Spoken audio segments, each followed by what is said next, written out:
The Future of Retail Asia with Jun and Imran, powered by Aimazing. Hello, welcome back to The Future of Retail Asia. My name is Imran. And I'm Jun. Joining us today is someone very interesting. I think he started off selling loyalty-free music to retailers, but now is an expert in influencing customers' behavior through the sensors. So he's none other than Jerry Chen, the group CEO of USEN Southeast Asia.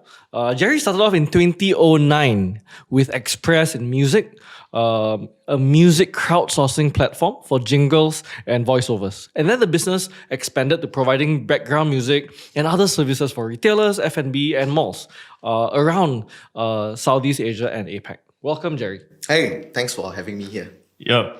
So yeah, I think that's where I personally very interested about what you are doing, Jerry. I think I still remember the first time we met, right? I think we was talking about like what we are doing. So I think sorry to say that when the first time you mentioned about you are doing background music, my first impression is like, is it a Spotify for B2B? Right. So after we discussed, then I realized that actually you are doing like using the music and try to influence the people behavior, right, in the different scenario. So very curious, like how did you manage to get into this niche market? I mean, it's like background music is everywhere, right? But using the music to like influence the people, the consumer spending behavior. I'll start off by sharing back then the very popular Spotify, Diesel, and then we have KK coming into place back then. And we were brainstorming what type of music company do we want to be. And from there, we look at, hey, needs versus want, B2C, consumers may want to have certain ad-free music, but do they need to? Even for myself, in the music industry, I've been listening to ads, kind of Spotify, until very recently that I pay for my monthly fee for Finally. Finally, after some promotion discounts.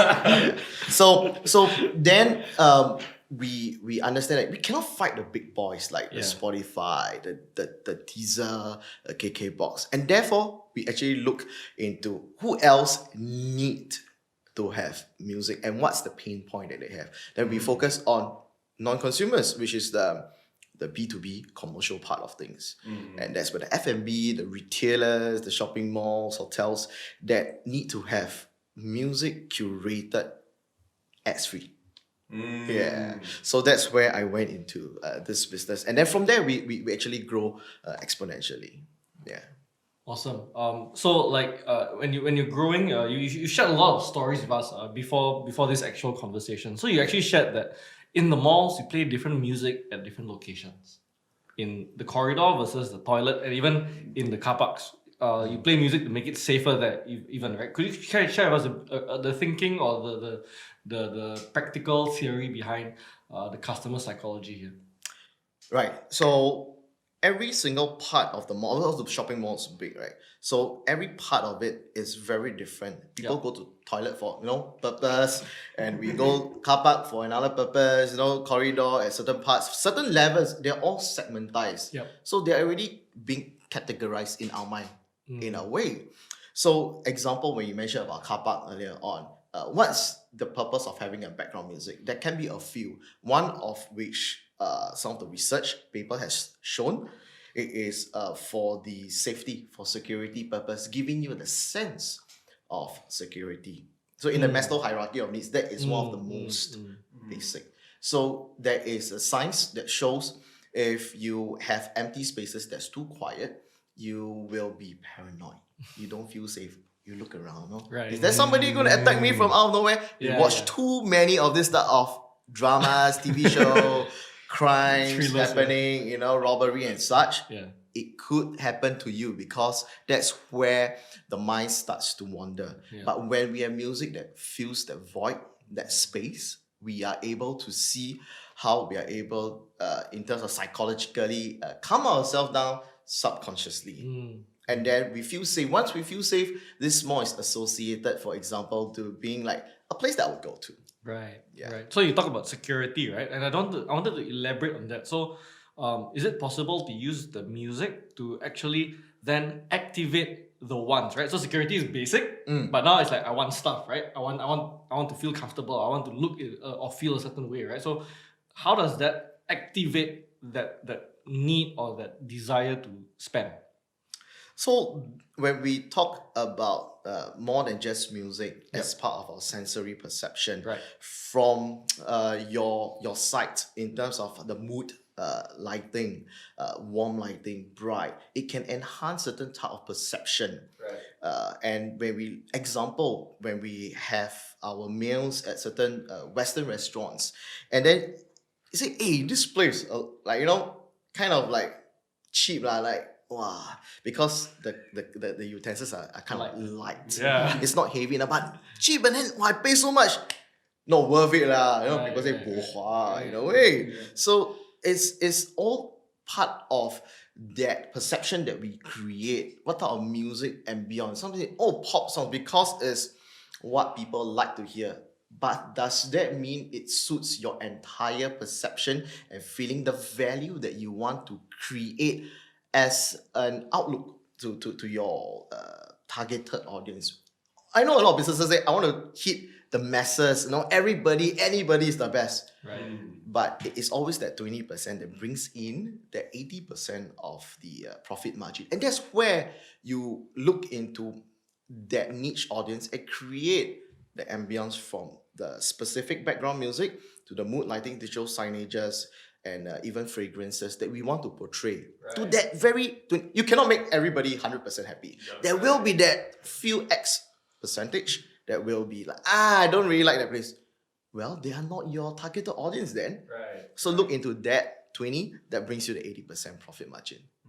I think that brings to a very interesting topic, right? So for today, it is the case where we are still under tightened measures, right, in retail, right? So I think even over the weekend, there was a restaurateur that was sharing that business is suffering very badly, even though it's opened up. And partially it's because there's no music to create ambience, right? So is the customer experience today in COVID context, in new normal context, even more important than ever, the sensory experience? I think this sometimes when you lose something, then you realize that something is important. Right. So Right. when it comes to this context, it's about managing the best to our capabilities, and also not just generally, music is good. People know that generally is that, but different time of the day got different set of audiences. So how do you set your time slots? How do you schedule it? Weekday crowd, weekend crowd's different. So no music versus got music, there's a difference, but what type of music makes that difference for your specific audience? And that is that punchline that you need to look into. So now they say no music, it hurts businesses, like the Straits Times reported on the news. So there is this research that I have with me. It's quite a chunk out there. So all this style thick research paper is what our headquarters, USEN Nix Holdings in Japan, actually curated, and also they gather sources from the world, from US, Europe, Asia. So we also have our own group of researchers, scientists, professors looking at this. Right. So for example, recently we look at lab studies that show low volume, not no, it's low, low volume actually increase sales towards healthy foods. Low volume. Of music, background music. I And see. if you look into higher volume, in contrast, unhealthy food. Right. Yeah. And even the certain type of pitch, the tempo will affect the way this food is being perceived. That's why when we sometimes eat on the plane, we say, hey, it's kind of bland. But do note that the ambient sound is white noise. Right. So there is a lot of different type of... The food can be presented the same, but you eat at a different environment, at a different place, you feel differently. Hey, this is so expensive. This is so cheap, so value for money. But actually, it can be the same thing. Why and how do people perceive it? Just like what you mentioned, just the restaurant owner that commented. Yep. So it actually plays an important part, but more so, the very specific type of music or the environment you want to create, from mood lighting to the digital signages. You can say, I got digital signage, but I flash what type of food, like, oh, this is my hamburger, this is my cheese fries. Right. That's A. If you do A/B testing, B, for example, you will look into, oh, this is the way I describe my cheese fries. How juicy the beef patty is for my burger. Right. Oh, it flows out. It makes you just crave for more. Every bite makes you think of your first love. The way you describe it, it makes you just want to have it so much. And this makes you more hungry as compared to the A testing. So there's A/B testing to understand better. So digital signage is just a medium. Background music is just a medium. You can do it yourself, or do you find experts to curate the ambience for you so that you can tweak it so that the 20% is targeted to bring you the 80% profit margin. Otherwise, you'll just be doing 80% of the time the music that people play. Herd mentality, right? HERD, herd mentality. And that is where you get only 20% of the margins. Right.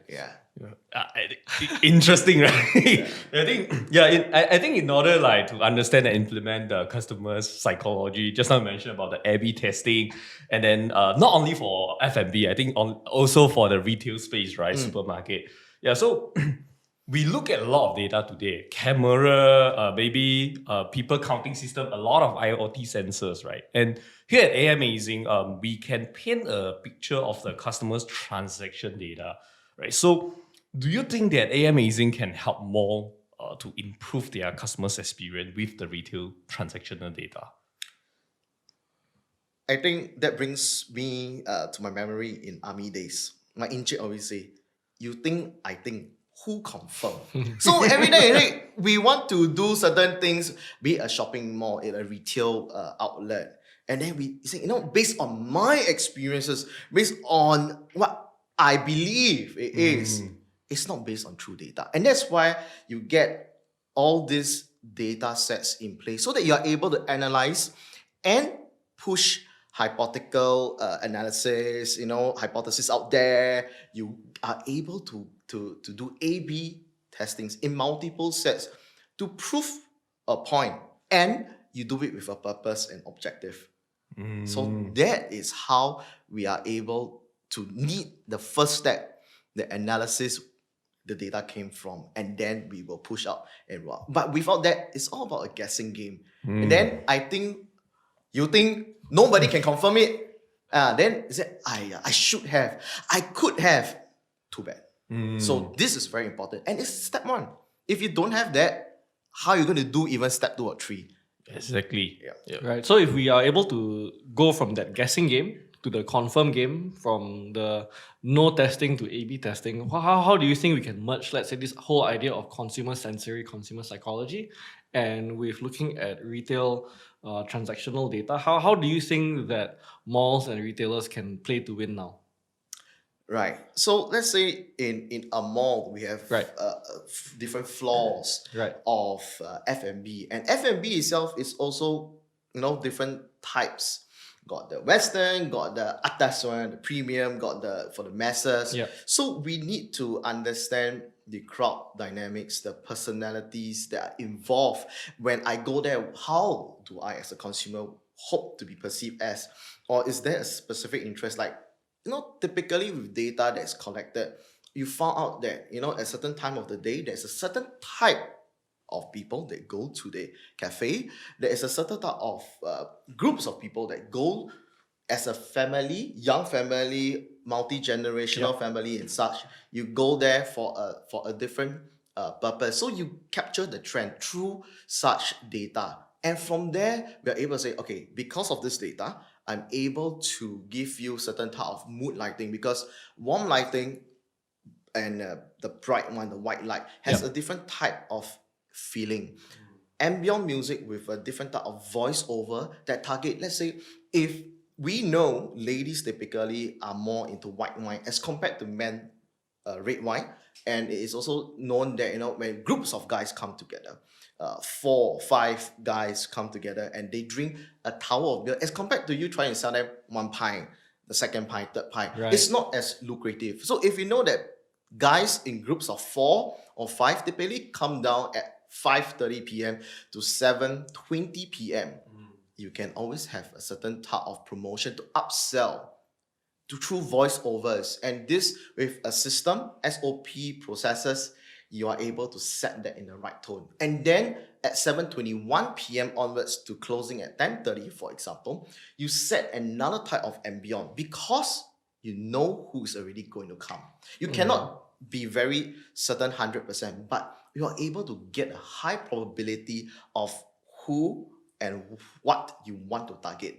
If there are more ladies, dessert menu on promotion, your digital signage will have a time schedule being put up there to seduce, attract the right target audience. Imagine those hunky guys after sports, typically, go to the cafe at a certain time. Please, people want to be very general and generic. At the end of the day, you are targeting no one because 80% is targeting at 20%. By the way, you're playing on chance, like what we talked about, guessing game. Yeah. With what we mentioned, with the solution that's presented, the data set, we are able to customize voiceovers, mood lighting, digital signage schedules, how appealing you want it to be to that target audience in a very targeted manner in a retail, F&B, shopping mall setting. And not just on a static preset level, right? What you're saying is even from a real-time responsive level as well, or even the A/B testing level on a daily basis. Yeah. Correct. It can be done in both ways. It can be Awesome. done both ways. Yeah. Yep. So, I think, do you think there's any more in the world that currently is able to measure the sales conversion rate of the mall traffic? I think, this one I cannot confirm. It could be in China. They have such, they are very much on big data, and then they analyze and then they scrutinize further. In Singapore, not that I know of. I really hope that this part of the world in Southeast Asia can be more proactive because the amount of treasures and opportunities that they have missed is immense. Once you are able to have that information, it's just like intel in army that we were in. We know where to attack, when to attack. We cannot guarantee. There could be soldiers, that do the hey, I spot you, and then they fire. We do not. But the chance of that happening is low. We have intel so as to target things better. So, we do not see our customers as enemies, but we want to see them as how to optimize their experience.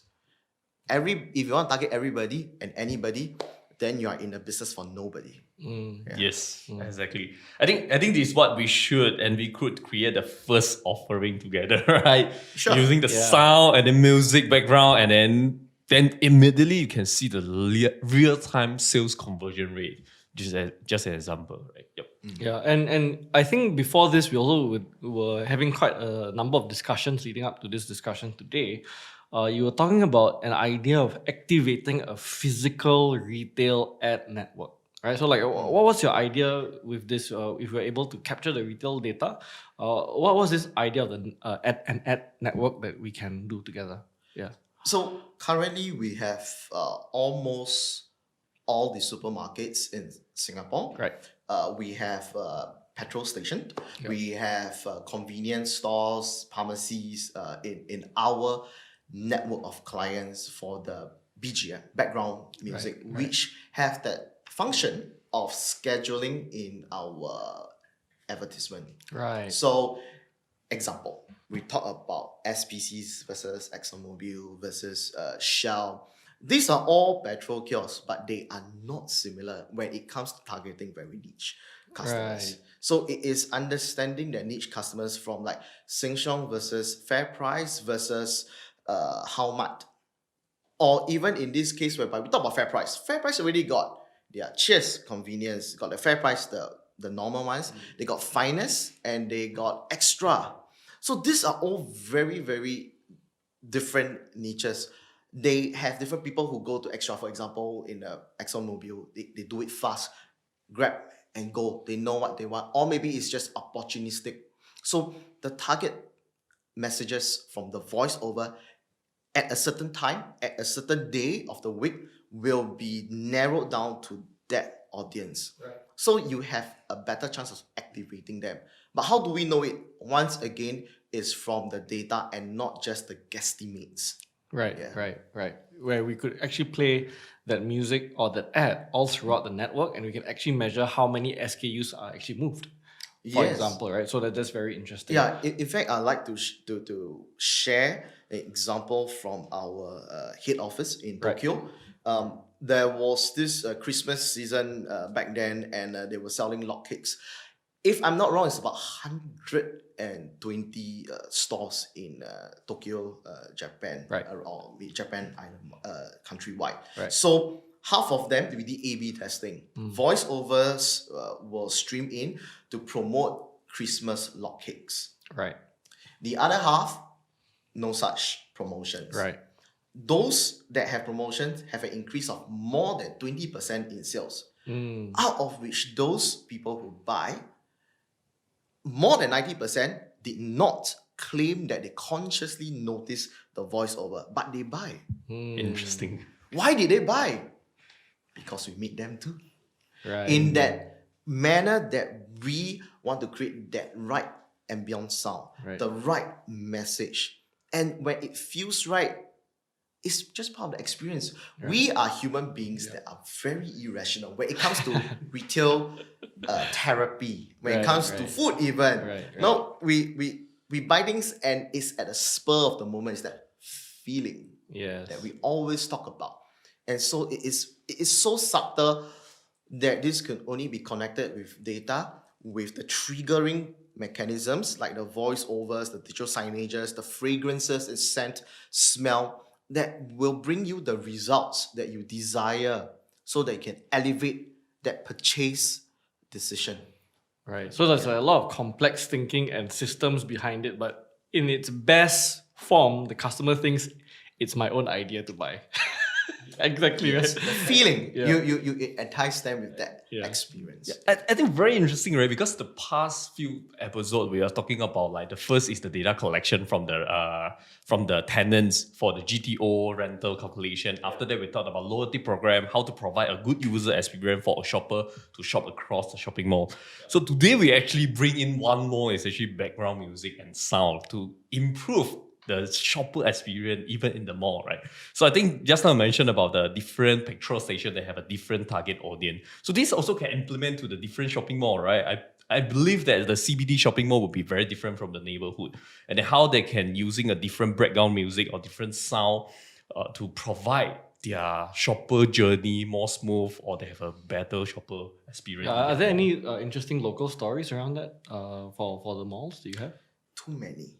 I'll share a few. So, example, if you were to go Orchard, they got shopping malls. A lot of them are out there, and people say you go Orchard, wow, very atas, very premium. But there's a different level of that atasness. The premium level is seen very differently because they have different target audience, from Paragon to Cathay to even Plaza Singapura, PS itself. This is very, very different. So you need to understand the entire customer journey. It's like a circle. When they want to engage, it can be an O2O strategy that a lot of shopping malls want to use. So when it comes to O2O strategy, you always talk about, the online world is getting so much of data sets because this particular person got a certain cash involved, and we want to understand that he used or she used to buy certain things. This is customer journey. He or she experienced this in a different way. This color is more appealing to this particular user online.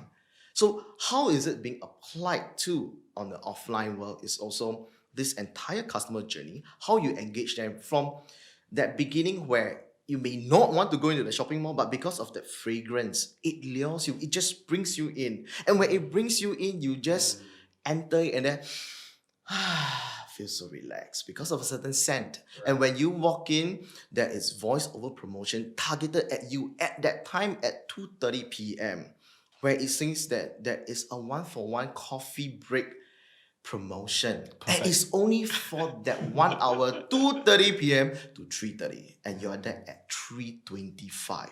You only got 5 minutes left. What For you do? example, What will you do? what would you do? Right? So you go in, you buy a coffee, you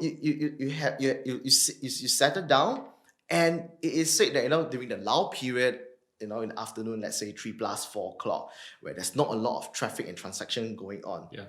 There could be a tie-on collaboration between that cafe and, let's say, a retail apparel brand. Yep. With your receipt that you buy, you just show, the coffee receipt, you go to a retailer, get 20% off or buy one and 50% off the next pair of shoes, the next set of clothes that you want to purchase. That would then be a collaboration. And then there's the entire customer journey. You buy the clothes, you buy the coffee. In the first place, you may not even want to enter the shopping mall, but it is that scent, that voice over. You sit down, then that physical receipt, might as well buy. Impulse buying, right? You buy already, you go out already, you look, hey, actually, these pants look not bad, upsell, because the digital signage shows that type of clothing that you may be enticed to buy. And that's where we talk about artificial intelligence, machine learning, where maybe camera analytics can be in play to see that you are dressed in a certain color, you are dressed in a certain clothing type. Okay, you might be a businessman because you like collar shirt or you like darker shades of pants. I will push to you, the digital signage push to you, darker shades of pants. Right. Navy blue pants and black pants. They won't push to you white pants, for example. So that is how our machine learning or artificial intelligence get it through data. And that is also a set, another form of data. So when it roll out, there's a higher chance for you to buy that particular pants. And there was no promotion for pants. You buy. And then when you walk out by the end of the journey, when you scanned, when you check out, your information is captured.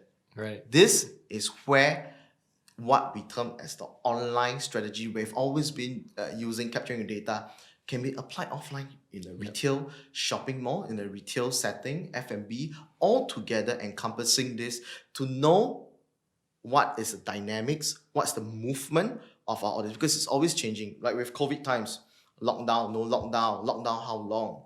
We do not know until all this comes into a form of data sets for the machine to learn and apply and push up the higher probability for our customers to buy. And when they leave, you create a lingering classical conditioning of them wanting to be back for more.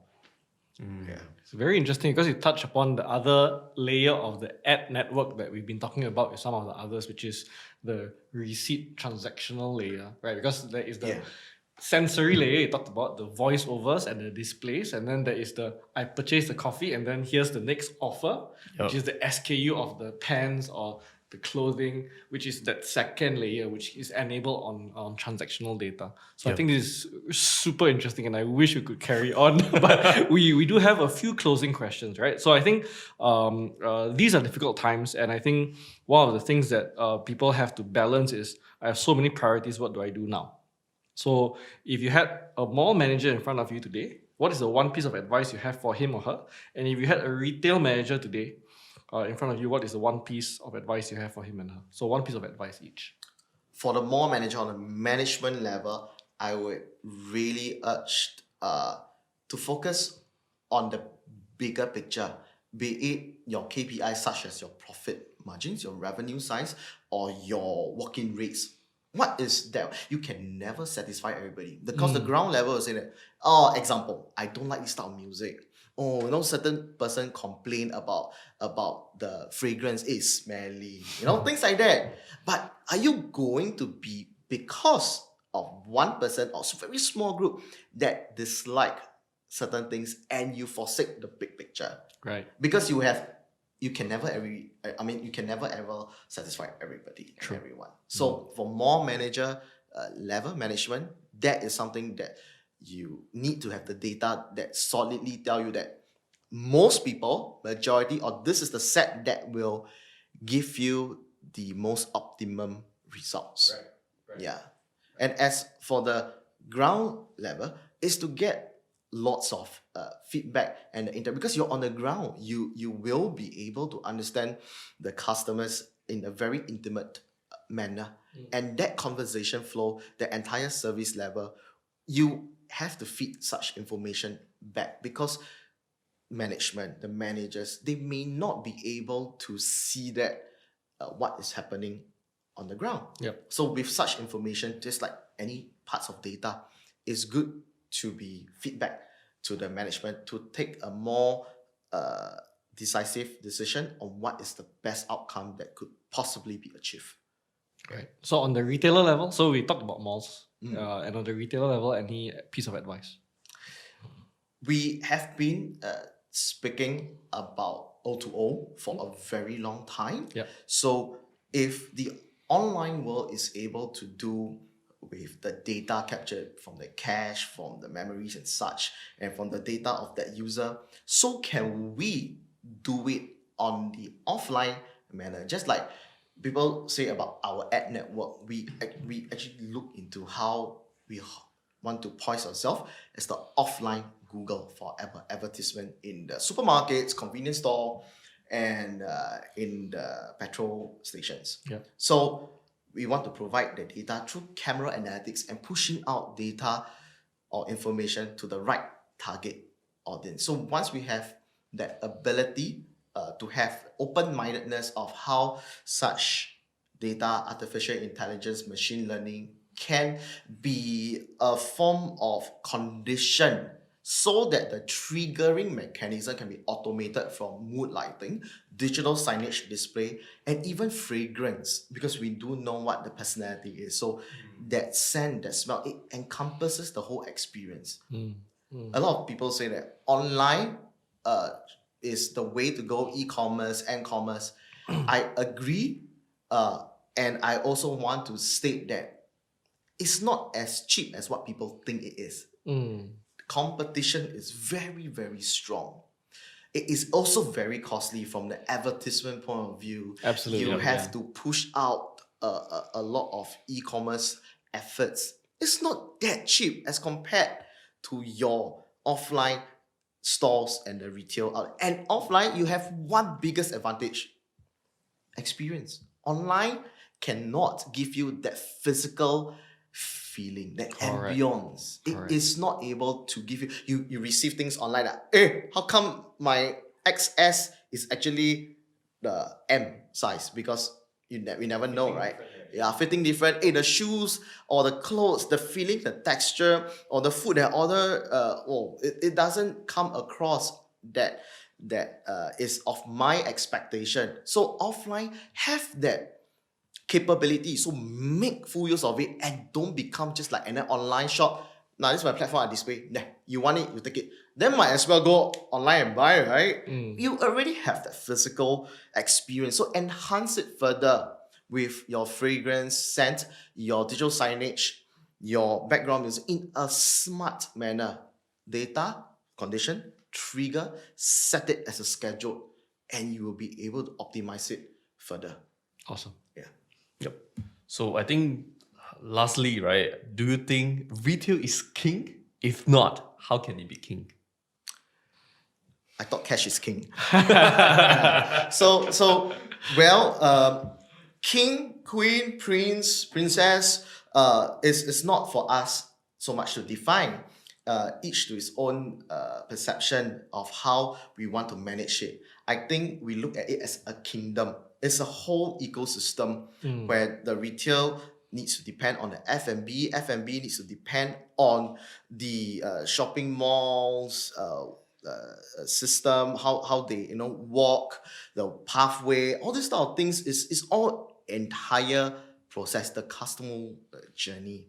As we walk through from place to place, how we integrate, how we collaborate, how retail needs to work with the F&B working with the retailers out there. So I think it's an entire ecosystem. So I would term it as a kingdom that we are able to encompass our sensory experience, our data sets, piecing them all together, and with your expertise, with our specialization in sensory, we are able to bring this platform to say that this is the place to go.